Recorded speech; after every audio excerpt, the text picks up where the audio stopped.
Hello 大家好，我係 Katrina，咁我今日咧就要玩呢個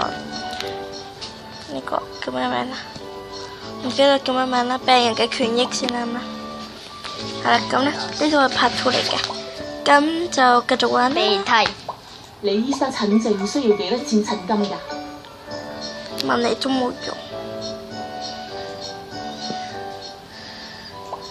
診金會因為病情嘅輕重而定，你俾醫生檢查下咁咪知道咯。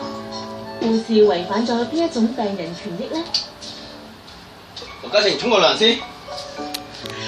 係啦，應該就係。返堂。咁就應該係。咁我係唔知㗎啦，咁咧呢集就係問你哋呢題啦，問你哋應該係邊題咧答案？咁